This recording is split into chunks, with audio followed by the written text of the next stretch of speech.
Welcome to the Agility in Real Life podcast, Take 5 in Real Life. Now your hosts, Mike Studeman and Jeff Lee. Hello, and welcome back to the take5IRL podcast from agilityIRL. I'm one of your hosts, Jeff Lee. And I'm the other host, Mike Studeman. Jeff, hope that you're having a good day. Wanted to talk on this episode a little bit about definition of done, a straightforward and easy concept that doesn't require a lot of one of the more challenging concepts, I would argue, in Scrum.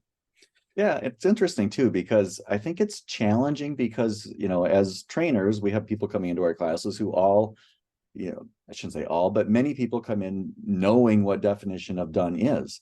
The problem is they don't have the same definitions, and it's often not what Scrum defines definition of done as. And so what we thought we'd do in this episode is for those of you out there who know what it is from a Scrum perspective, but have trouble convincing others or getting that across, how we deal with it as trainers. So Mike, I'll toss it over to you. How do you deal with this? Yeah. So what's the old answer? Very carefully, right? Very carefully. I go through, first of all, what the Scrum Guide says about definition of done. I then usually provide a couple of examples. I usually provide a software-centric example talking about the quality steps necessary to produce a good piece of software, things like unit testing, system testing, integration testing, those types of things. But then I also like to pull in a non-software example. I have a number of these. The one that I've been using recently is Chick-fil-A. By the way, if Chick-fil-A is interested in sponsoring an Agile podcast, Jeff and I's emails are available. Yeah, we're not limited there. I mean, other fast food, slow food, analog product, reach out, let us know. Right. We better get back to the topic before this becomes just a plea for sponsorship. So I use Chick-fil-A, and I talk about how if you go to a Chick-fil-A, every food item is served in Chick-fil-A branded packaging. It's served according to local health regulations, and it's always served by somebody saying, "My pleasure," which almost gets to the point of being a little creepy, in my opinion. But then I point out, notice so much for the sponsorship. Yeah, good point. So notice how I always point out, notice how, though, we're not talking about what's in my order. We're not talking about whether I have, waffle fries, whether I have what type of soda, what type of chicken sandwich, which I'm suddenly kind of hankering for here as we record this. So that's one of a couple of ways that I teach it. Jeff, what about you? Yeah, I'm similar. I like to differentiate that you can meet the acceptance criteria, acceptance criteria meaning like what the functionality is supposed to be, while not meeting the definition of done.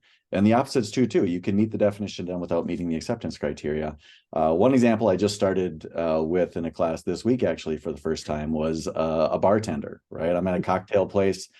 Somebody comes up and orders an old fashioned. Okay, so that's my requirement. My acceptance criteria, it should taste like an old fashioned, right? It has a big ice cube. It's got the right ingredients, the whiskey, whatever we have in an old fashioned for our establishment. And I serve that, and it should meet what they're looking for from a functional perspective. It should taste like an old fashioned. But my definition of done is more around, have I wiped up the counter? Did I spill anything? Did I clean that up? Did I put the bottles back so the other bartenders have access to them at the end? Any of those real quality steps that are along with that. Next person comes up, they order a martini. It's a different functionality, different acceptance criteria, but I still have the same definition of done. I still have to wipe the counter. I still have to put the bottles away. Absolutely. I love it.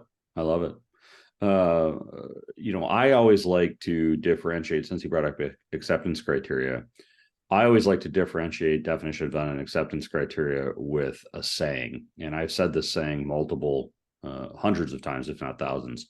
And it's a bit of a mind bender. So I'm going to say it a few times. Definition of done is about ensuring that the thing is built right. Acceptance criteria is ensuring that the right thing is built. Definition of done is about ensuring that the thing is built right. Acceptance criteria is ensuring that the right thing is built. So I kind of oftentimes repeat that mantra to keep them straight in my own head as I'm practicing. Yeah, I often find that people come in with the idea of, definition of done means that a project is done, right? And so they're all thinking about, well, and there's a few things that are built in there, right? Number one, they're looking at functionality. Number one, they're thinking about, or number two, they're thinking about projects rather than products. And what does done really mean? Is a project done? As a, in our product world, we're working indefinitely. So is it ready? So there's a lot of things to break down in that scenario. But fundamentally, getting them to understand that functionality is different than quality. Definition of done is about quality, and finding different words to talk about. Are we ready to release? Such as a product goal. Absolutely. Yeah, I've been told by non-native English speakers that part of the confusion with definition of done is how we use done in the English language. We oftentimes equate done and acceptance as the same thing in general language. And as you explained earlier, done and acceptance are two different things in the broader agile world, and certainly within the Scrum world. Mm-hmm. Yeah. All right. Well, hopefully this has been helpful for people who are struggling in your organizations to get people with a common definition of these words, including definition of done, including acceptance criteria or functionality. So hopefully we've given you some tools to help you have those conversations and get people on a common playing field. And if not, we at least gave you a connection between definition of done, acceptance criteria, Chick-fil-A, and old fashions. Where can you get that on any other podcast? We're continuing to add value in unique and special ways. And thanks for joining us on this episode. Thanks, everybody. Thank you for joining us on this episode of the Take5IRL podcast. If you like it, please go ahead and share it with someone, as well as like and subscribe on your favorite podcast platform. We are available on Apple Podcasts, Spotify, and YouTube. Also, leave us a comment or a suggestion for a future episode. Again, thanks for listening, and we look forward to you joining us next time on the Take5IRL podcast.